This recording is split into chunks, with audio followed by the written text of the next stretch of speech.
Aleluia. Eu cumprimento a amada igreja com a graça e a paz do Senhor. Amém? Glória a Deus. É sempre muito bom, é sempre um privilégio, a oportunidade de estarmos reunidos em nome do Senhor para compartilhar e para bebermos da sua palavra, da sua santa e abençoada palavra. Eu agradeço a igreja, já estive aqui uma outra vez, né? É a segunda vez que eu pude estar aqui com os irmãos. Hoje minha esposa não pôde estar comigo, porque ela está com os nossos filhos lá no Espírito Santo, está aproveitando o período de férias. Obrigado. Mas o Senhor está conosco. Eu gostaria de pedir aos irmãos para nós darmos início à nossa palavra, darmos início a essa meditação. O texto que é o texto base, o texto chave utilizado para esse encontro está em Oséias capítulo 4, verso 6. Nós vamos trabalhar nesse texto, nós vamos trabalhar no texto de Oséias, no livro de Oséias em geral. Mas eu gostaria de pedir aos irmãos que antes disso abrissem as suas Bíblias no livro de Provérbios.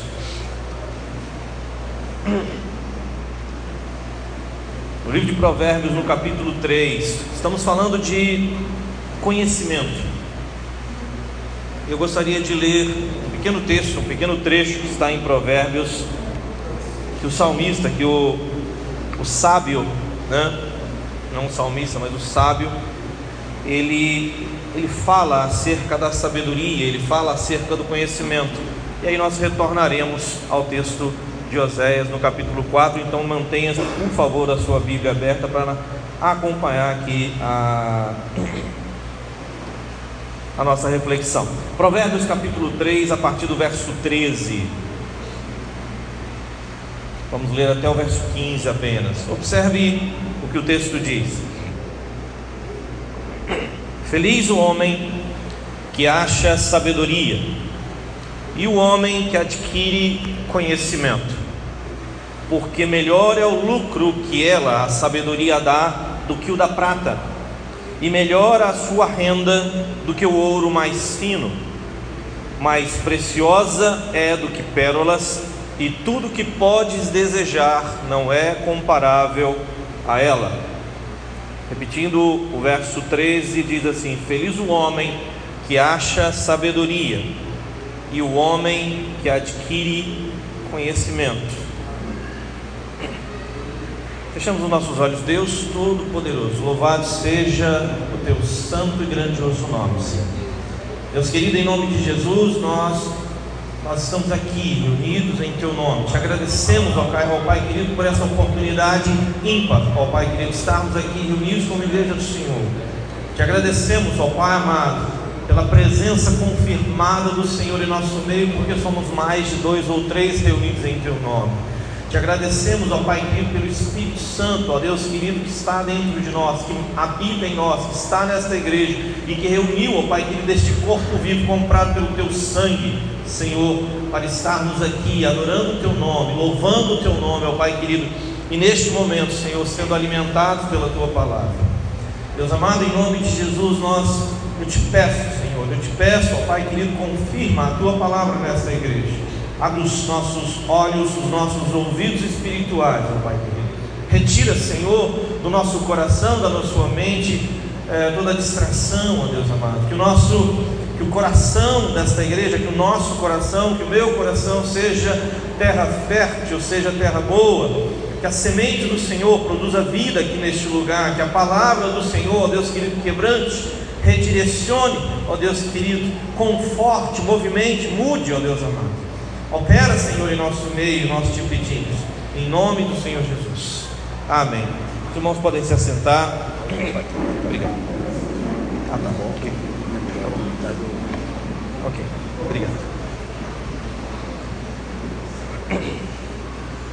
Oséias, capítulo 4, retornem as suas Bíblias no capítulo 4 do livro do profeta Oséias. O meu povo está sendo destruído porque lhe falta o conhecimento. É só o primeiro trecho, a primeira parte deste pequeno verso. O profeta Oséias, nós vamos falar um pouco sobre ele. ele diz, tem duas palavras aqui que me chamam a atenção. A primeira palavra é que ele diz que o povo de Israel estava sendo destruído, Deus falando através dele. Quem está falando aqui é o Senhor, é o meu povo, não é Oséias que está falando, é o Senhor que está falando através do profeta. O meu povo está sendo destruído. A palavra destruído aí significa arruinado. O meu povo tem perecido, o meu povo tem sido desfeito, o meu povo tem sido silenciado como a morte, o meu povo tem sido destruído completamente. Está falando de ruína, está falando de destruição completa. A segunda palavra que chama a atenção nesse pequeno trecho é conhecimento. Ele diz que ele está sendo destruído, arruinado, desfeito, silenciado, completamente desfigurado, porque lhe falta conhecimento. Conhecimento significa habilidade, conhecimento significa inteligência, significa percepção. Conhecimento está relacionado à sabedoria, à capacidade de discernir, à capacidade de compreender. Então, o povo de Deus está sendo destruído porque lhe falta a capacidade de compreender, porque lhe falta compreensão, porque lhe falta habilidade, porque lhe falta inteligência, porque lhe falta percepção.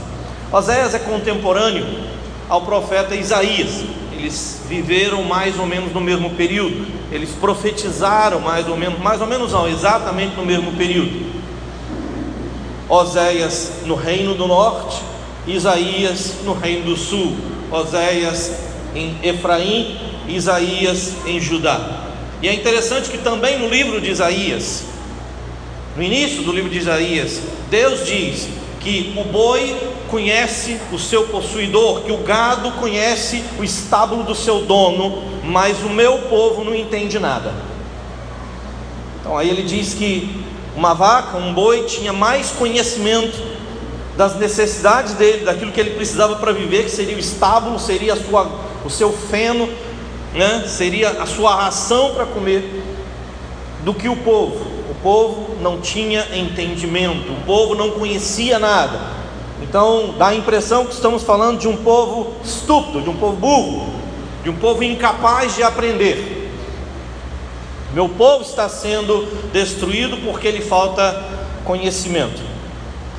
O profeta Oséias, no próprio livro dele, diz que ele era filho de um homem chamado Beeri. Ele profetizou no reino do norte, no tempo de 4 reis bastante importantes. Esses reis citados aqui são do reino do sul: Uzias, que também é chamado de Azarias, é o rei leproso; Jotão, seu filho; Acás, seu filho; e Ezequias, aquele que quando chorou teve mais 15 anos de vida. Eles são reis famosos, são reis que ficaram bem conhecidos. Ezequias teve um contato direto com o profeta Isaías em alguns momentos, foi um grande rei. Mas ele também foi contemporâneo, Oséias, ele também profetizou nos tempos do rei Jeroboão II. Jeroboão II é o rei do reino do norte. Então, quando você lê a Bíblia, você fique atento. O livro de Oséias é um livro maravilhoso, um livro que traz uma mensagem que, se você conseguir compreender, se você conseguir sugar, se você conseguir experimentar o que ela fala, o livro de Oséias, ele revela um amor incomensurável da parte de Deus pelo seu povo. Um amor tão tremendo, que Deus se dispõe a fazer coisas que a própria lei proibiria, que seria o de receber de volta para si a mulher que o abandonou, que se tornou uma prostituta e que adulterou. E ele diz: Oséias, toma a tua mulher, mulher de adultério e filhos de prostituição. E isso é o que Deus mandou o profeta fazer, porque era isso que ele fazia com Israel. Deus estava dizendo ao profeta para fazer aquilo que ele fazia, para que ele fosse exemplo. Detalhe: nos dias de Jeroboão II, eu estou aqui contextualizando o profeta para nós entendermos o que significa aquela frase que muitas vezes é usada de forma solta: o meu povo está sendo destruído porque lhe falta conhecimento. Vamos entender o que significa não ter conhecimento. Será que o não ter conhecimento aí é porque eles só tinham o primeiro grau? Será que o não ter conhecimento é porque eles eram burros mesmo, eram um bando de topeira, quadrúpede? né? Comedor de grama, será que era isso? Será que eles eram incapazes? Era uma geração incapaz de pensar? Será que era disso que Deus estava falando? Vamos ver o que o texto, vamos ver o que o livro diz a respeito de falta de conhecimento. Nos dias de Jeroboão II, Israel havia passado por tempos amargos, tempos de angústia e aflição. Porém, o Senhor, segundo a palavra falada pelo profeta Jonas, filho de Amitai, todos os autores concordam que esse Jonas aqui é o Jonas daquele que foi engolido pelo peixe. Então temos mais um profeta importante aqui nesse período, mais um profeta conhecido. Deus restabeleceu as fronteiras de Israel, ou seja, Deus alargou o espaço de Israel, dando-lhes um tempo de refrigério.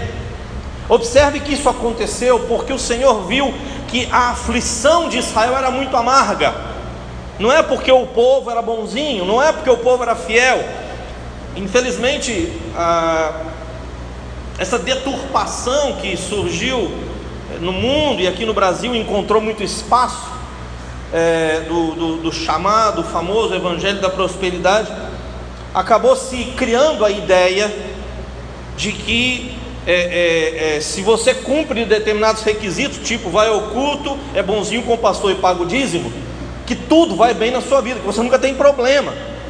Botaram isso na cabeça do povo, e o povo acreditou. E aí alguns homens por aí se tornaram multimilionários com isso, infelizmente. Mas nós não estamos aqui para discutir isso, não é? Nós estamos aqui para entender que nos tempos de Oséias, o povo de Israel era extremamente pecaminoso. Eu vou mostrar para vocês aqui no livro de Oséias o quão pecaminoso era esse povo, o quão impuro, o quão profano, o quão licencioso, o quão lascivo, o quão prostituto era esse povo. E a Bíblia diz que Deus deu a eles um tempo de refrigério. Deus alargou suas medidas e fez isso através de um rei que não valia o chão que ele pisava, que era Jeroboão II. Ele era um imprestável, um mau rei que fazia o que era mal diante do Senhor, conforme todo o histórico de seus pais. Jeroboão não era flor que se cheirasse, ele era um feiticeiro. Ele era um mentiroso, um prostituto, um idólatra. Ele conduziu Israel ao pecado profundo, e Deus deu, através de um grande pecador, de um homem ímpio, de um endemoniado, Deus deu a Israel tempos de alívio. Deus usa quem Ele quer, amém? Amém. Se você acredita nisso, Deus usa quem Ele quer. Ele assinou mania de achar que Deus só usa quem é bonzinho. Para começar, ninguém aqui é bonzinho. Vou começar por mim. Nós estamos na presença de Deus porque Ele morreu por nós, porque Ele se pôs no nosso lugar, Ele se entregou por nós. Não é porque a gente merece, nós não merecemos coisa nenhuma. Agora, quem está lá no mundo está numa situação pior, porque não tem comunhão com Ele nenhuma. E é através de pessoas ímpias, às vezes, que Deus faz grandes coisas. E nós precisamos entender que Deus, Ele é Senhor. A terra é do Senhor e tudo que nela há, inclusive o ar que o ímpio respira. Amém? Precisamos aprender a conhecer o nosso Deus, lição essa que Israel não aprendeu.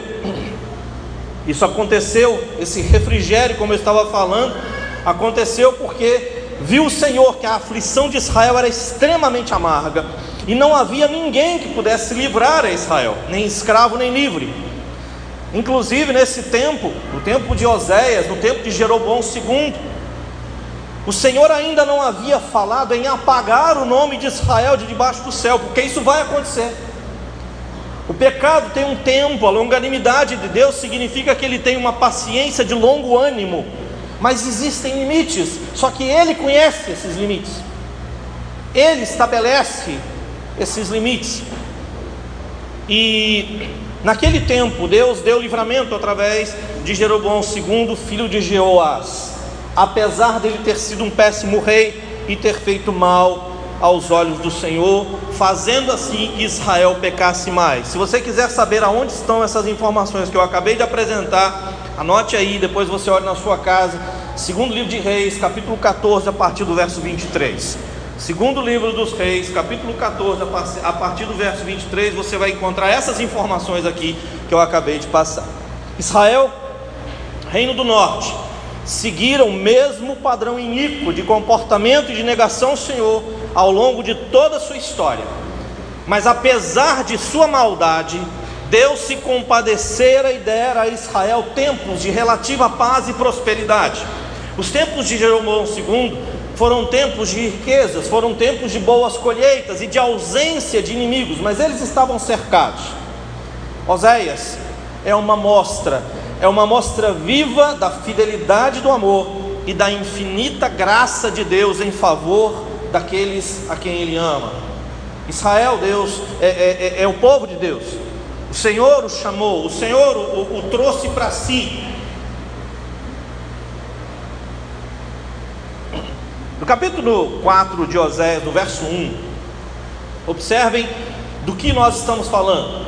No verso 1 do capítulo 4, ou seja, 5 versos antes do que está ali como texto básico, lá diz assim: ouvi a palavra do Senhor, vós, filhos de Israel, porque o Senhor tem uma contenda com os habitantes da terra, porque nela não há verdade, nem amor, nem conhecimento de Deus. Essa é a terra de Israel dos tempos do profeta Oséias. Não havia verdade, não havia amor, não havia conhecimento de Deus. Deus tinha contenda contra a terra, Deus estava contendendo. Era como se Deus estivesse num tribunal acusando Israel de uma série de crimes, de uma série de pecados, de erros, de transgressões. Voltemos aqui à questão do conhecimento. Que tipo de conhecimento faltava ao povo de Israel nos dias de Oséias, nos dias de Jeroboão II, nos dias de Jonas, filho de Amitai, o profeta que foi engolido pelo peixe, nos dias de Isaías, que se encontrava no Reino do Sul? Será que faltava conhecimento público, político, administração pública? Será que faltava conhecimento de engenharia, de construção, de arquitetura? Talvez eles fossem burros demais para construir alguma coisa. Será que faltava conhecimento bélico, militar? Será que eles não tinham capacidade de lutar? Não sabiam lutar? Será que lhes faltava conhecimento científico, sociológico, administrativo, comercial? Não sabiam vender, tomava prejuízo em tudo que fazia? Será que era isso? Será que esse povo era tão tapado ao ponto de não conseguir vender nada e ganhar dinheiro? Será que era esse o problema? Será que o problema deles era acadêmico? Será que o problema deles era na agricultura? Eles não sabiam plantar e por isso eles estavam sendo destruídos? Eles estavam perecendo? Será que era falta de conhecimento bíblico? Essa é ótima, não é? Talvez eles não conhecessem a Bíblia. Será que era falta de conhecimento teológico? Afinal, que tipo de conhecimento faltava a Israel nos tempos de Oséias? Nós podemos afirmar que o conhecimento que faltava era o conhecimento do Deus único e verdadeiro. Era isso que eles não conheciam. Eles estavam em tempos de refrigério, em tempos de paz. Eles tinham uma organização militar significativa. Eles eram grandes mineradores, eles possuíam muita prata, muito ouro. Eles eram grandes guerreiros, possuíam grande conhecimento bélico. Alguns deles eram excelentes navegadores.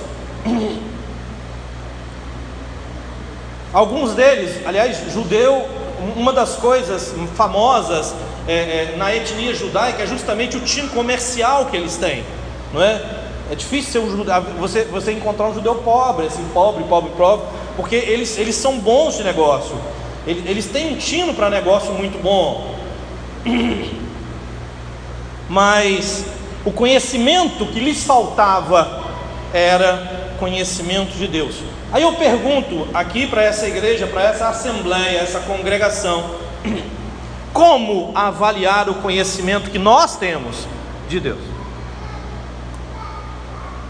Será que se eu passar uma prova aqui, a gente combinar uma avaliação igual aquela que eu aplico com muita misericórdia no CETEBAN, não é verdade? Extrema misericórdia, né? Graça, né? Será que se eu aplicar uma prova aqui, a gente vai descobrir quanto é que você conhece de Deus? É isso? Eu vou pegar, eu sou professor de Antigo Testamento, eu leciono teologia desde a década de 90, então é algo com o qual eu me envolvo, né, há bastante tempo. Aí eu poderia passar para vocês aqui alguma prova, uma avaliação de marcar pontinho, né, daquelas de múltipla escolha, para ver se vocês conhecem, se alguém aqui conhece bastante a Deus. Será que é isso? Essa é a forma de se provar, de se avaliar o conhecimento que alguém tem de Deus? Não, não é. Eu vou usar as palavras de Jesus para nós entendermos como é que alguém prova que conhece a Deus ou não. Jesus disse uma certa vez, em Mateus, no capítulo 7, a partir do verso 15, eu vou ler só um trechinho, no verso 16, ele diz assim: acautelai-vos os falsos profetas, que se vos apresentam disfarçados de ovelhas, mas por dentro são lobos roubadores. No verso 16 ele diz: pelos seus frutos os conhecereis. Pelos seus frutos os conhecereis. Como que eu meço o conhecimento que alguém tem de Deus? Pelos seus frutos. Se mede a árvore pelo fruto que ela produz. Salmos capítulo 1 diz que bem-aventurado é aquele que anda no caminho do Senhor. Ele é como uma árvore plantada, e ele dá fruto no seu tempo, e ele está sempre verde. Colhem-se porventura uvas dos espinheiros, ou figos dos abrolhos? Assim, toda árvore boa produz bom fruto, toda árvore má produz fruto mau. Não pode a árvore boa produzir fruto mau, nem a árvore má produzir fruto bom. Toda árvore que não produz bom fruto é cortada e lançada ao fogo. Assim, pelos seus frutos os conhecereis. Jesus está dizendo que a forma de você conhecer um falso profeta é por meio dos seus frutos. Ele poderia ser um teólogo perfeito, ele pode ser um artista de púlpito, alguém que atrai, que prende as multidões. Eu conheço alguns, vocês devem conhecer também. Pode ser alguém extremamente carismático, que mexe, que move as multidões.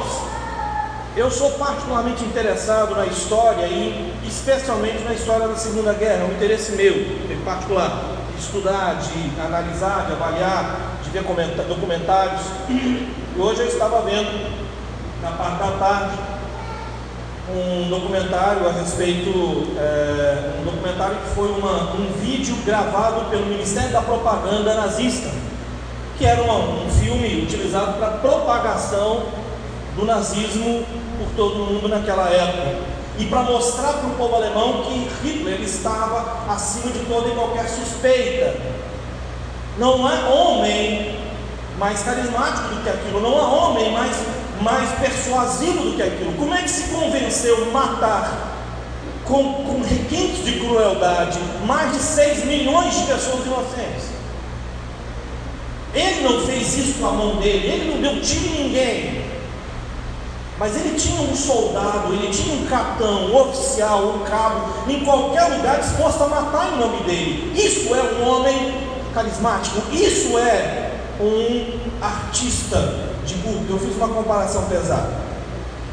Então, a pessoa ser persuasiva e conseguir convencer os outros não significa que ela seja necessariamente uma boa mensageira, e muito menos um bom mensageiro de Deus. Jesus Cristo, nosso Senhor, o teu Senhor, ele diz: pelos seus frutos os conhecereis. Pelos seus frutos. É pelos frutos que eles produzem, é pela vida dessas pessoas.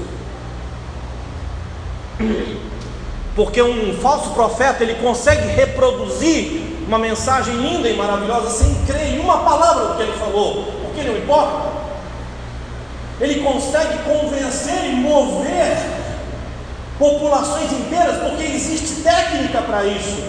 Mas ele não consegue mudar o seu próprio coração, porque a Bíblia diz que pode acaso o leopardo mudar suas faixas? Não pode. O homem é incapaz de salvar a si mesmo. O homem é incapaz de mudar a si mesmo. O homem muda pela intervenção direta da parte de Deus. Ele é o que nos dá vida.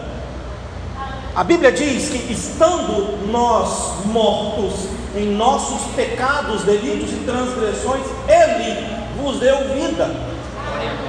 Um morto não tem capacidade de sair do túmulo sozinho.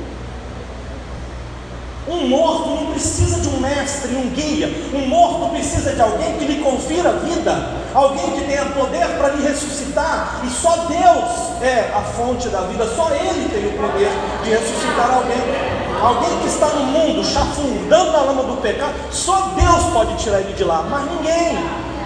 Você pode fazer o que for, é evidente que você é o mensageiro, a palavra de Deus, o Evangelho é o poder de Deus para a salvação de todo aquele que crê, mas só Ele tem o poder para tirar o homem da morte, somente Ele pode conferir vida. Então jamais um falso profeta vai conseguir reproduzir bons frutos de modo coerente, por muito tempo, de modo constante, porque isso não faz parte da natureza dele. Então pelos seus frutos os conhecereis. Que tipo de conhecimento faltava ao povo de Israel nos tempos de Oséias? Quais eram os seus frutos? Observe aí na sua Bíblia e acompanhe os textos que eu vou citar. No Oséias, no capítulo 4, verso 2, fala assim: o que só prevalece é perjurar é jurar falso, mentir, matar, furtar, adulterar, arrombamentos e homicídios sobre homicídios. Ele está falando de uma sociedade pervertida, uma sociedade violenta, uma sociedade que falta amor, uma sociedade em que há violência doméstica, uma sociedade em que as pessoas assaltam umas às outras. No verso 12, ele diz assim, do capítulo 4 ainda: o meu povo consulta o seu pedaço de madeira, e a sua vara lhe dá resposta, porque um espírito de prostituição os enganou. Eles, prostituindo-se, abandonaram o seu Deus. É fruto de falta de conhecimento de Deus. No verso 13 diz assim: sacrificam sobre o cimo dos montes, queimam incenso sobre os outeiros, debaixo do carvalho, dos choupos e dos terebintos, porque boa é a sua sombra. Por isso vossas filhas se prostituem e as vossas noras adulteram. São frutos. Observe no verso 14: os homens, as filhas e as noras se prostituem e adulteram. E os homens, eles vão castigar as filhas e as noras que adulteram? Não. Deus diz assim no verso 14: não castigarei vossas filhas que se prostituem, nem vossas noras quando adulteram. Sabe por quê? Porque os homens mesmo se retiram com as meretrizes e com as prostitutas cultuais sacrificam, pois o povo que não tem entendimento corre para a sua perdição. Esses são os homens daquele lugar, são os varões, são aqueles que deveriam dar exemplo para os seus filhos, são aqueles que deveriam dar exemplo para a sua família. Eles não tinham moral para castigar ou para repreender suas filhas e suas noras, porque eles mesmos andavam atrás de meretrizes, eles mesmos participavam de cultos de prostituição. E a resposta de Deus é: pois o povo que não tem entendimento corre para a sua perdição. São frutos. Verso 16, para quem aqui já teve alguma experiência com o campo, com a roça, né? Ele diz assim: como vaca rebelde se rebelou Israel. Vaca rebelde é aquela vaca que fura cerca, que tem que colocar aquele gancho no pescoço dela, porque ela fura cerca. Vaca rebelde é aquela que não respeita limite. Se ela vê um boi do outro lado, aí que ela fura mesmo. Isso aqui é uma vaca rebelde. E Deus está comparando o seu povo com uma vaca rebelde. Às vezes Deus usa umas palavras meio pesadas assim para poder, é uma ilustração, né? E lembre-se, esse povo é um povo que vive numa cultura, numa sociedade rural, é uma sociedade agropecuária. Todo mundo planta o que come, ou come o que planta, não é? Como vaca rebelde se rebelou Israel, será que o Senhor o apacenta como um cordeiro em vasta campina? Verso 17: Efraim está entregue aos ídolos, é deixá-lo. Olha a palavra de Deus. Efraim é outro nome que Deus dá a Israel, o reino do norte. Ele está dizendo: olha, Efraim está entregue aos ídolos, ele viciou, é vício, ele está viciado nos ídolos, ele não se liberta. E aí Deus diz: é deixá-lo. Ele quer vai lá, eu não tenho o que fazer mais com esse povo. O vento, tendo acabado de beber, eles se entregam à prostituição, verso 18. Os seus príncipes amam apaixonadamente a desonra. Verso 19: o vento os envolveu nas suas asas, envergonhar-se-ão por causa dos seus sacrifícios. O que está faltando? Conhecimento de Deus. O meu povo está sendo arruinado. O que arruina a vida de uma pessoa? O pecado. O pecado é o câncer. O pecado é a desgraça maior. O pecado é a morte. O pecado é aquilo que nos afasta de Deus. O pecado é aquilo que leva o homem para o inferno. Isso é o que nos arruina. Não é a perda de um emprego que arruina um homem, é a perda da alma.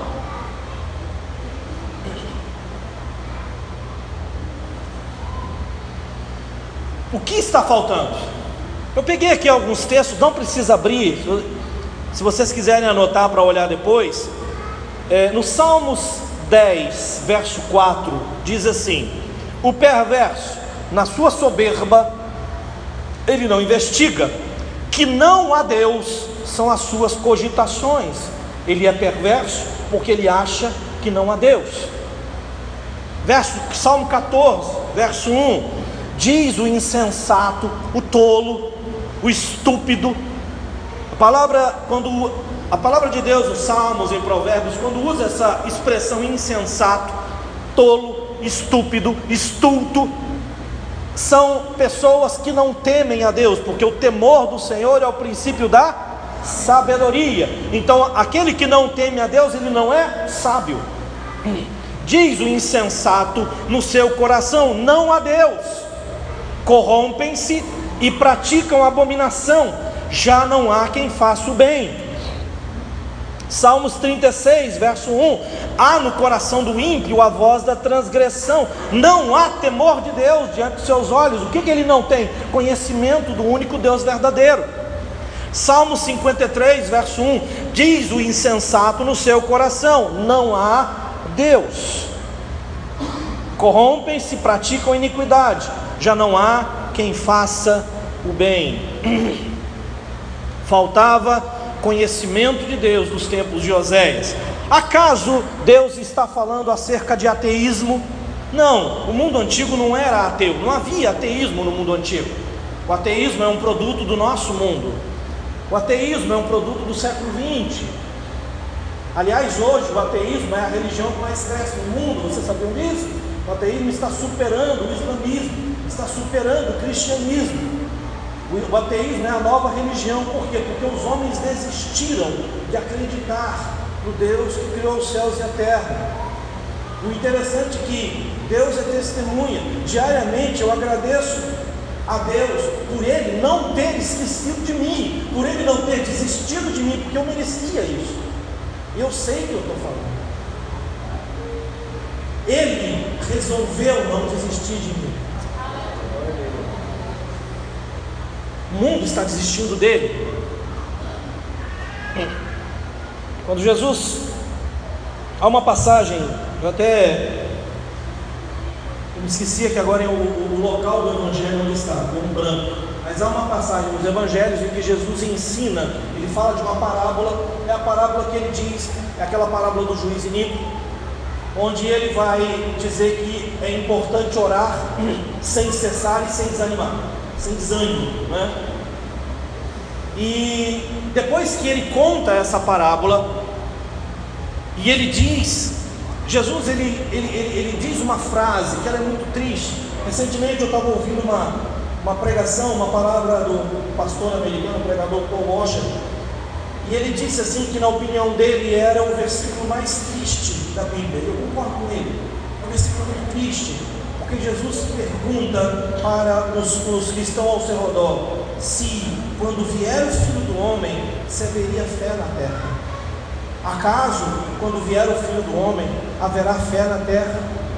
É Jesus, o Filho de Deus, o Deus em carne, colocando em dúvida se por acaso vai ter fé na terra quando Ele voltar.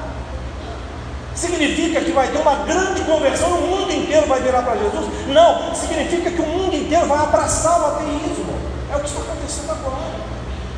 O mundo nunca foi ateu, nunca foi. Agora ele está sendo ateu. E na época de Oséias havia ateísmo? Não, não havia.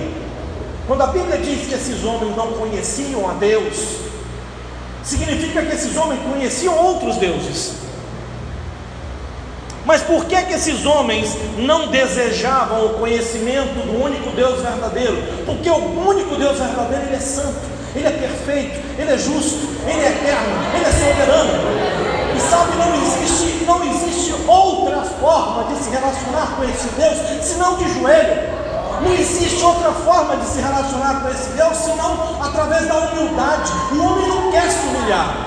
Então ele cria deuses para si que são parecidos com o homem, e ele relaciona com esses deuses de cara a cara. Agora, quem é que vai ser macho o suficiente para ter uma relação com o Deus eterno, todo poderoso, de cara a cara? Ninguém. Na verdade, os grandes personagens da Bíblia, todas as vezes que se depararam com a visão do Deus Todo-Poderoso, eles quase morreram, eles acharam que ia morrer. Daniel adoeceu. Não existe outra forma de se relacionar com o Deus Todo-Poderoso que não seja de joelho. O mundo não quer se ajoelhar, mas ele vai se ajoelhar, sabe? Ele vai, só que ele vai se ajoelhar de um jeito horroroso, porque a Bíblia diz que todo joelho se dobrará. Só que o joelho dessa igreja se dobra em adoração, o joelho do mundo vai se dobrar em derrota. Pense na diferença. Pense nessa diferença. O joelho da igreja do Senhor se dobra em adoração. O joelho do mundo se dobra em derrota, em morte eterna. É diferente. O joelho vai dobrar de qualquer jeito. Depende, mas tem uma diferença muito grande entre um dobrar e outro. Não existe ateísmo no mundo antigo. Em Oséias, no capítulo 5, aí na sua Bíblia, a partir do verso 3, diz assim, é uma outra constatação a respeito dos frutos de Israel. Conheço a Efraim, Israel não está oculto, porque agora tens prostituído. Ó Efraim, Israel está contaminado. Observe o que diz no verso 4. O verso 4 é muito triste. O verso 4 diz assim: o seu proceder não lhes permite voltar para o seu Deus, porque um espírito de prostituição está no meio deles, e não conhecem ao Senhor. Espírito de prostituição aqui não significa que eles estavam possessos de uma pombagira, como algumas pessoas acham que está escrito. O que ele está dizendo é que eles eram movidos por um desejo incontrolável de prostituição. A prostituição havia tomado conta do coração daqueles homens e daquelas mulheres. O pecado, ele vicia. O pecado não é ruim não, gente. Ele é prazeroso, mas ele mata. Um grande amigo meu, pastor Raimundo, lá em Belo Horizonte, na zona norte de Belo Horizonte, onde eu morei por uns 18 anos, ele cantava uma música que eu achava muito engraçada na época, mas ela tem uma mensagem, um pequeno refrão, que ele dizia assim: o pecado não dói, mas ele está te matando. O pecado, ele não dói, pelo contrário, o pecado dá prazer satisfazer esses desejos, dá prazer dar mais uma olhadinha, dá prazer você, o gosto do oculto é uma delícia, o oculto proibido. O livro do Eclesiastes, o livro do Provérbios fala que as águas roubadas, elas são doces. O mal é delicioso para a carne, para o homem pecador, para o homem caído, para o perverso, para o depravado, mas não é para o homem regenerado, nascido de novo, aquele em quem o Espírito de Deus habita. Então o pecado, ele conduz, ele vicia. O pecado, ele vicia. Como é possível que Israel, o povo de Deus, o povo eleito, não conheça o Senhor. A Bíblia diz que Israel rejeitou o conhecimento do Senhor, mas isso não significa rejeitar a apreensão de fatos e dados. Eles conheciam a história, eles sabiam das coisas, eles eram um povo estudioso, mas eles não desejavam intimidade com Deus. A Bíblia, quando fala de conhecer a Deus, ela não está falando sobre conhecer fatos e dados sobre Ele. A Bíblia, quando fala de conhecer a Deus, ela está falando de ter uma intimidade, de ter um relacionamento estreito com o Senhor. Alguém de quem você reconhece a voz, alguém de quem você se preocupa com o que Ele pensa a seu respeito, alguém com quem você fala com Ele diariamente, alguém de quem você ouve diariamente, alguém com quem você tem um relacionamento íntimo, um relacionamento estreito. Oséias 4, 6, o meu povo está sendo destruído porque lhe falta conhecimento. E aí então parou, né? O ponto está aí, só que o texto ele completa: porque tu, sacerdote, rejeitaste o conhecimento. Os sacerdotes aí no verso 6 rejeitaram o conhecimento de Deus. Os sacerdotes eles se esqueceram da lei de Deus, no verso 6. No verso 7, a Bíblia diz que os sacerdotes, quanto mais eles se multiplicaram, mais pecavam contra o Senhor. No verso 8, a Bíblia diz que os sacerdotes eles se alimentavam do pecado do povo, e que tinham a religião como um modo de vida.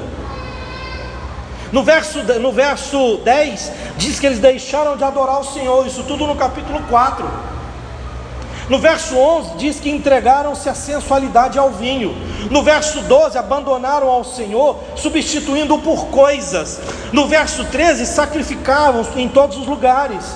No verso 14 nós lemos aqui: entregavam as suas filhas e as suas noras à prostituição. No verso 16 eles eram como vaca rebelde.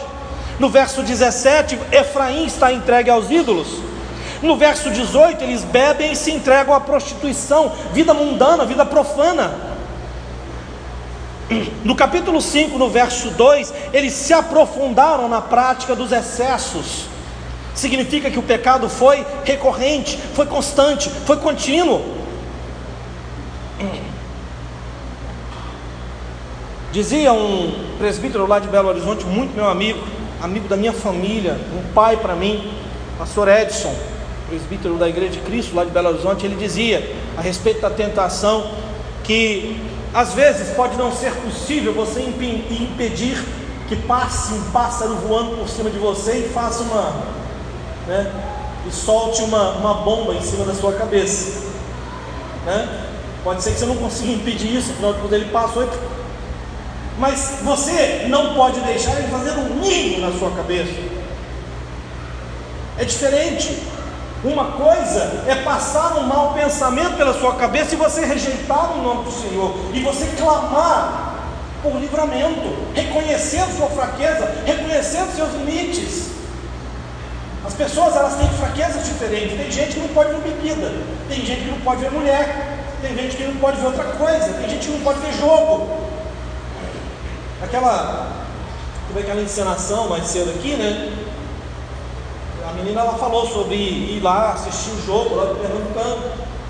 Tem gente que não pode ver jogo, abre mão de tudo. Tem gente que não suporta, não consegue superar se vir uma fofoquinha. Surgiu uma fofoca, misericórdia. Ah, Jesus, vem cá, deixa eu ouvir essa história, que essa é a revelação do Espírito Santo. Isso é vício. É o Espírito Santo, é o Espírito de porco, né, que está revelando, né? E revela o Espírito de porco, revelando fofoca, revelando coisas para a vida dos outros. Tem gente que não suporta não participar da conversa alheia. Tem gente que não suporta deixar de participar de uma piadinha suja. Tem gente que não suporta deixar de brincar com as coisas de Deus e fazer piada com a palavra. Isso é um perigo. Isso é um perigo, gente. Para com isso. Foge disso, pelo amor de Deus. Você sabe por quê? Porque Deus não é teu igual. Ele é Deus. Não brinca com Ele, não. Tenha medo. Se você não amar Deus, tenha medo dele, pelo menos, até você amadurecer e amar o seu Deus.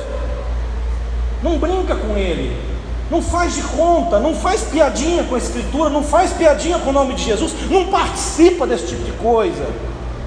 Tem gente que não consegue suportar, e aí passa um pensamentozinho desse, corre, faz igual José. Você acha que se José, na hora que aquela mulher de Potifar, que devia ser muito bonita, é uma princesa, a mulher devia ser, né? Devia ser uma coisa de louco, e aí ela chega perto dele, deita comigo, meu amor. Você acha que se ele não tivesse corrido, ele não ia cair? Com certeza. Ele é um menino, era um jovem, é um menino, é lógico que ele ia cair. Era impossível. O que ele fez? Pernas para que te quer, esse é o povo, ele pelado, fugiu. Paulo diz: foge, não confie em você mesmo. Jeremias diz: maldito o homem que confia no homem. Isso não significa que maldito é o homem que não confia no outro, é maldito o homem que confia no seu próprio coração, porque o texto em que Jeremias diz isso, ele diz que perverso é o nosso coração, depravado, ele é dado ao pecado. Israel se entregou à soberba, Israel se entregou ao pecado, eles agiram de maneira traiçoeira. Qual foi o resultado de tamanha apostasia? A gente está caminhando para a finalização dessa palavra. Qual foi o resultado de tamanha apostasia? No livro de Oséias, vá no capítulo 8, por favor. Toda essa apostasia, todo esse destemor que o povo adotou como modo de vida, foi capitaneado por aquilo que a Bíblia chama de pastores de Israel. Os pastores de Israel, aí não é pastor evangélico não, viu? Os pastores de Israel, eles são quem? Eles são os sacerdotes, eles são os profetas e eles são os príncipes, ou seja, a liderança civil, seria a liderança civil, a liderança estatal, seria a liderança espiritual promovida pelos profetas e a liderança espiritual promovida pelos sacerdotes. Então toda essa apostasia capitaneada por esses três grupos de pessoas chegou à seguinte situação. Oséias capítulo 8, a partir do verso 3, diz assim: Israel rejeitou o bem, o inimigo perseguirá. Eles estabeleceram reis, mas não da minha parte, constituíram príncipes, mas eu não soube. Da sua prata e do seu ouro fizeram ídolos para si, para serem destruídos. Verso 5: o teu bezerro, ó Samaria, é rejeitado. A minha ira se acende contra eles. Até quando serão eles incapazes de inocência? Olha que expressão pesada. Até quando, Efraim, você será incapaz de ser inocente? Por quanto tempo você ainda vai ser incapaz de ser inocente? E aí o verso 7, é um ditado que as pessoas usam e nem sabem que veio da Bíblia. Diz: porque semeiam ventos e cegarão tormentas. Sabe aquele ditado que diz que quem semeia vento colhe tempestade? Está aqui, né? Não haverá seara, a erva não dará farinha, e se a der, comerão os estrangeiros. Agora aqui a mensagem é de que a prosperidade que eles têm vai embora. Israel foi devorado, agora está entre as nações como coisa de que ninguém se agrada, porque subiram a Assíria. O jumento montês anda solitário, mas Efraim mercou amores. Deixa eu interpretar para vocês essa pequena frase. Efraim mercou amores. Mercar é comprar. Mercar é comprar de forma mercantil. Significa que Israel, ele abriu mão do amor gratuito de Deus e resolveu comprar amor de demônios.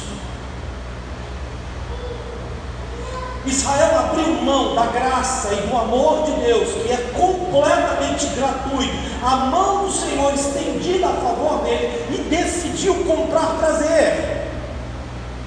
O mundo está fazendo isso. Ele desiste. O mundo não quer aquilo que vem de graça. O mundo não quer aquilo que Cristo conquistou na cruz, porque isso significa reconhecer que nós somos incompetentes. Significa que nós não somos bonzinhos como querem que acreditem que somos? Significa que eu tenho que concordar que eu não presto, que eu não valho nada, e que por causa disso Deus amou o mundo de tal maneira que mandou o seu Filho para morrer em meu lugar. Aquele texto de João 3,16, quando você lê, lembre-se de mim fazendo isso, porque é isso que o texto grego, ele soa dessa forma, porque Deus amou o mundo de tal forma, mas de tal maneira, aperta com a mão aqui, é muito forte o amor de Deus, que então enviou seu Filho unigênito, para que todo que nele crê não pereça. Ele fez isso por amor, ele fez isso por amor.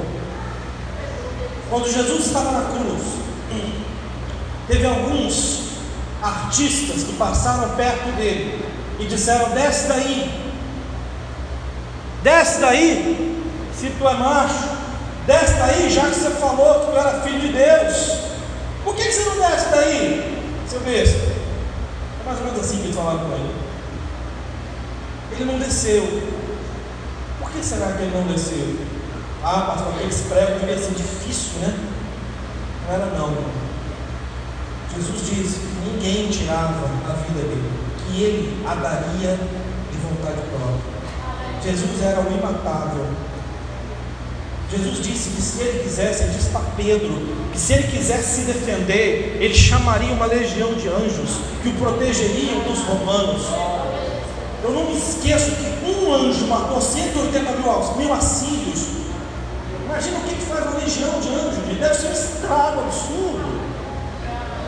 Jesus não desceu daquela cruz porque ele não podia, mas ele não podia porque ele me amava.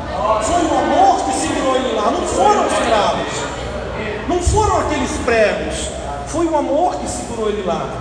Efraim mercou amores. Efraim, não, para ele não era suficiente ter o amor gratuito de Deus, ele quis comprar. Ele quis comprar. Efraim mercou amores. Efraim mercou amores. Como que é possível?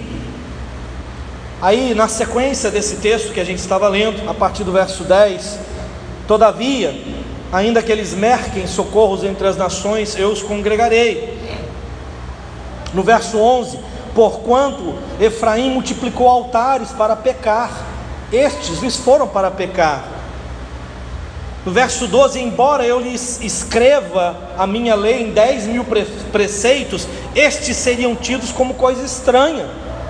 No verso 13, eles amam o sacrifício, por isso sacrificam, porque gostam de carne e a comem, mas o Senhor não os aceita.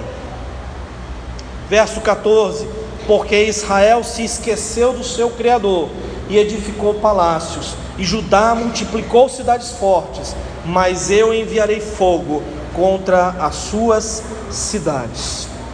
Como é possível que Israel, o povo de Deus, o povo eleito, não conheça o Senhor?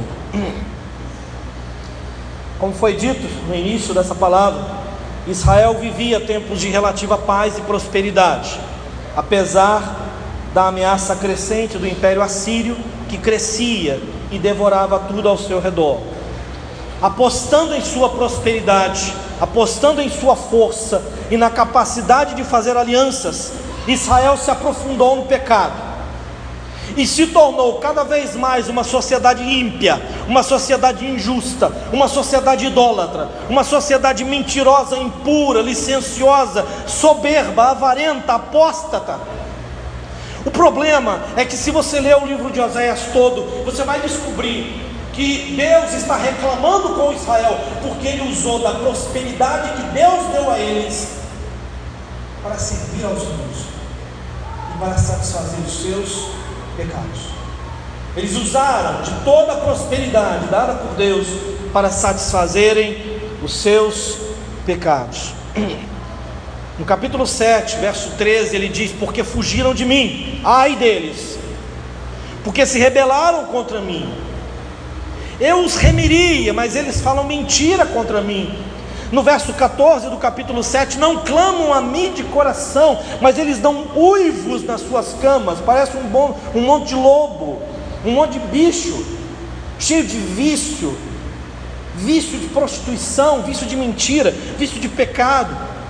Contra mim se rebelam, maquinam contra mim, fizeram-se um arco enganoso. Isso é o que o Antigo Testamento está dizendo. Oséias está dizendo isso, é o tema desse encontro dessa noite. E aí eu queria, para encerrar, complementar com uma pergunta diferente. Eu estou perguntando como que é possível que Israel, o povo de Deus, o povo eleito, não conheça o Senhor. Eu queria mudar essa pergunta aqui agora. Eu queria chamar essa congregação para responder essa pergunta alterada, que é qual? E quanto a nós, cristãos remidos no sangue do Cordeiro, é possível que vivamos a nossa vida como se não conhecêssemos o Senhor? Será que é possível? Será que é possível um cristão legítimo, um cristão autêntico, viver uma vida como se Deus não existisse? Será que é possível? A resposta a essa pergunta é muito triste. Sabe por quê? Porque é possível, infelizmente. Queria mudar de livro agora. Vá para o final da sua Bíblia, pegue o último livro da sua Bíblia, o livro do Apocalipse. Eu vou citar só um exemplo. Uma carta que Deus, Cristo, mandou que João escrevesse e enviasse para uma igreja. Ele enviou cartas para 7 igrejas da Ásia Menor. Uma delas foi enviada para uma igreja que era próxima, não muito distante de Éfeso. Essa igreja essa cidade, ela se chamava Laodiceia. Eu queria que você observasse, eu tenho certeza que vocês conhecem esse texto, mas respondendo à pergunta, e quanto a nós, cristãos redimidos, é possível que vivamos a nossa vida como se não conhecêssemos a Cristo? A Bíblia diz que sim. Cuidado. Capítulo 3 de Apocalipse, a partir do verso 14, diz o seguinte: ao anjo da igreja em Laodiceia escreve: estas coisas diz o Amém, a testemunha fiel e verdadeira, o princípio da criação de Deus. Verso 15: conheço as tuas obras, que nem és frio nem quente. Quem deras fosses frio ou quente, assim como és morno, nem és quente nem frio, estou a ponto de vomitar-te da minha boca. Pois dizes: estou rico e abastado, e não preciso de coisa alguma, e nem sabes que tu és infeliz, sim, miserável, pobre, cego e nu. Jesus está se dirigindo a uma igreja dele. Jesus não está falando com o ímpio do mundo, ele está falando com uma igreja dele.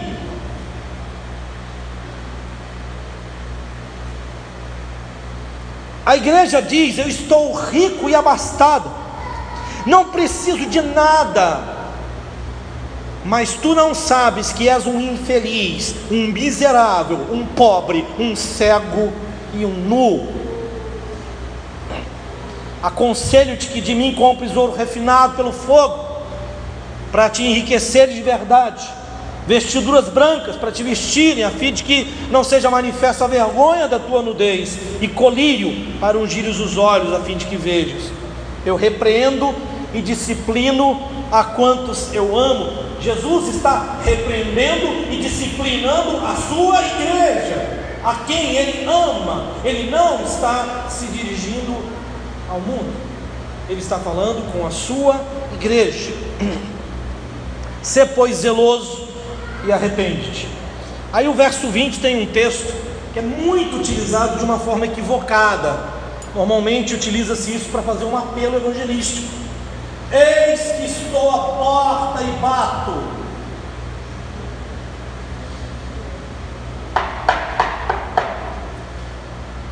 De novo: eis que estou à porta e bato. Se alguém ouvir a minha voz, e se alguém abrir a porta, eu entrarei em sua casa e cearei com ele, e ele comigo. Eis que estou à porta e bato. Eis que estou à porta e bato. Jesus está do lado de fora. Jesus está do lado de fora da igreja. Como é que foi que aconteceu isso? E aí ele diz que se alguém ouvir a voz dele,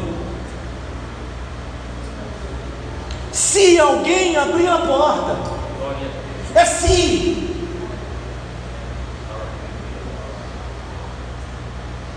alguém ouvir. Nós vivemos hoje uma sociedade violenta. Você não abre a porta da tua casa para qualquer um, não é verdade? Você não é doido? Aí alguém bate, e aí fala: ô fulano. E aí você não reconhece a voz dele, porque você não conhece a pessoa. Aí o que você faz? Você vai olhar pela janelinha. Deixa eu ver qual que é o endemoniado que está lá fora.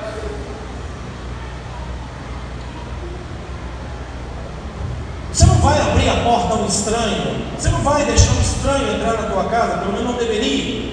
Não é verdade? Numa sociedade violenta como a nossa, isso é muito perigoso. Jesus está batendo a porta porque ele está do lado de fora. E ele está esperando que alguém reconheça a voz dele. Mas como é que essa igreja não está reconhecendo a voz do seu dono? Misericórdia! A Bíblia diz que ele comprou essa igreja com o seu próprio sangue, ele é seu dono. A Bíblia diz que ele é o cabeça, ele é a glória da igreja. Como é que pode a igreja não reconhecer a voz dele? Como é que pode ele estar do lado de fora batendo? É possível nós, como cristãos redimidos, não conhecermos a nosso Deus e sermos destruídos porque nos falta conhecimento? É possível. Se você não busca diariamente uma comunhão plena, um relacionamento estreito com o teu Deus, é possível que lhe falte conhecimento. É possível que quando ele bater a porta, você não reconheça a voz dele. É possível que quando ele bater a porta, você não abra a porta para ele, porque você não será capaz de reconhecê-lo. Misericórdia.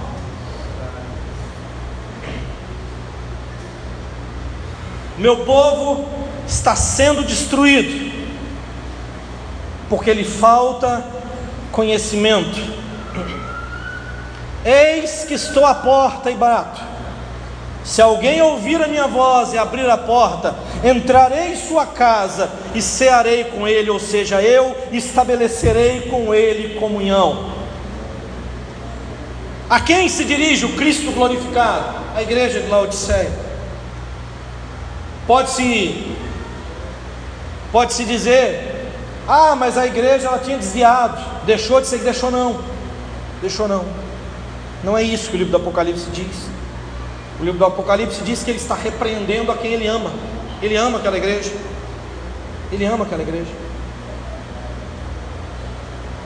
Ele bate. Ele não tem acesso. Se alguém ouvir. É interessante que ele termina sempre dizendo: quem tem ouvidos para ouvir, ouça. Em Provérbios, no capítulo 20, verso 12, diz assim: o ouvido que ouve e o olho que vê, o Senhor os fez, tanto um quanto o outro. Eu sempre achei esse provérbio interessante, engraçado, porque poderia se pensar que o ouvido que ouve e o olho que vê significa que a pessoa ela não é surda, que ela não é cega. Mas esse mundo está cheio de surdos e cegos. Na verdade, esse mundo está cheio de mortos. Se nós estávamos mortos em nossas transgressões e pecados, então quem continua ausente de Cristo, continua morto. É um monte de cadáveres insepultos passando por essa rua, que você cumprimenta e fala oi. E ele é um surdo, e ele é um cego. porque ele não ouve, porque ele não vê. Mas a igreja do Senhor, ela não pode ser surda. A igreja do Senhor, ela não pode ser cega. Nós como cristãos, nós como filhos de Deus, nós devemos buscar do Senhor um ouvido sensível à voz do Espírito. Nós devemos buscar do Senhor um olho sensível às obras que Ele faz. Nós devemos buscar do Senhor uma comunhão estreita o suficiente para percebermos que Ele está na nossa vida o tempo todo. Nós não podemos imaginar que Deus seja excluído de nossa vida em qualquer momento. Não é possível imaginar isso. Encerrando essa palavra, eu gostaria de pedir à igreja que se colocasse de pé, para nós fazermos uma oração em nome de Jesus. Eu sei que é uma palavra de exortação. Fizemos aqui um estudo, né? Passando pelo livro do profeta Oséias, um livro maravilhoso. Um Deus que se importa, um Deus que ama, um Deus que ama. Jesus no Evangelho de João, Evangelho segundo João, naquela famosa oração sacerdotal, no capítulo 17 do Evangelho de João, Jesus diz assim, é uma frase curta, mas é uma frase que deveria nos levar para casa pensando nela. Ela diz assim: e a vida eterna é esta, que conheçam a Ti, o único Deus verdadeiro, e a Jesus Cristo, a quem enviaste. João capítulo 17, verso 3: e a vida eterna é esta, que Te conheçam a Ti, o único Deus verdadeiro, e a Jesus Cristo, a quem enviaste. Esta é a verdadeira vida eterna. Conhecer a Deus. Conhecer a Deus é experimentar a vida eterna. É isso que Ele tem para essa igreja: vida eterna. O que Deus oferece a essa igreja é conhecimento pleno, é conhecimento por meio das suas escrituras, da palavra de Deus, é conhecimento por meio da oração, é conhecimento por meio do amor compartilhado, é conhecimento por meio do uso legítimo dos dons e ministérios que Deus tem derramado sobre essa igreja, sobre as igrejas aqui representadas. Deus tem derramado sobre as igrejas aqui representadas dons e ministérios, e à medida que esses dons são exercidos, à medida que a palavra de Deus é pregada, à medida que o amor de Deus é compartilhado entre nós vivenciamos a vida eterna, nós vivenciamos o conhecimento do único Deus verdadeiro, e nós estamos cada vez mais sensíveis à voz do Senhor, de forma que quando Ele bater, na verdade, espero que Ele não tenha que bater, né? Na verdade, eu espero que Ele esteja sentado à mesa conosco. Aleluia! Sabe por quê, irmãos? Às vezes, nas nossas emoções, às vezes a gente convida, eu já vi isso, né? Eu não lembro se eu já fiz, mas eu já vi isso. Convidar o Espírito Santo ou convidar a Deus para estar em nosso meio. O problema desse convite é que Ele é o dono, nós é que somos os estrangeiros. Como é que eu convido o dono da casa a se sentar? Não faz muito sentido, faz? Ele te inseriu na família porque Ele ama. Você era de fora, você era o imundo, você era o prevaricado, você era o prostituto, você era o adúltero, você era o mentiroso, o fofoqueiro, você era o idólatra, você era o estrangeiro que estava alheio e isento das promessas, longe da vida de Deus, e Ele te trouxe para perto porque Ele te ama. Ele é o dono da casa. Não tem como convidar o dono da casa para sentar na mesa, porque Ele é o dono da casa. Nós é que fomos convidados por Ele. Não precisa dele bater. Nós é que temos que bater. Amém? O Senhor, nosso Deus, Ele nos torna cada vez mais sensíveis. nesse mundo infiel, nesse mundo impuro, nesse mundo podre que está aí fora, que ele não te contamine, que você não se deixe levar por essa carnalidade frívola que está aí fora, por essa impureza, que você não se deixe levar por esse mundanismo que tem adentrado pelas igrejas do Senhor, que você não se deixe levar pelas propostas que são aparentemente modernas, mas que na verdade estão nos levando a relativizar a nossa comunhão, o nosso compromisso com o nosso Deus. Ele é dono, Ele é Senhor, Ele é adorado por todos os seus santos, e Ele nos aceitou na sua presença, porque Ele é bom, e a sua misericórdia dura para sempre. Deus Todo-Poderoso, muito obrigado, Senhor.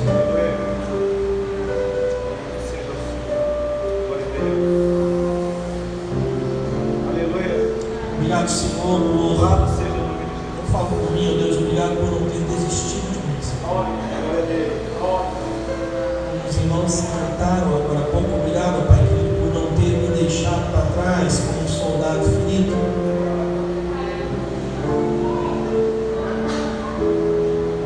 Obrigado, Senhor, por não ter levado em consideração as minhas inúmeras falhas, as minhas traições, as minhas idolatrias, as minhas mentiras.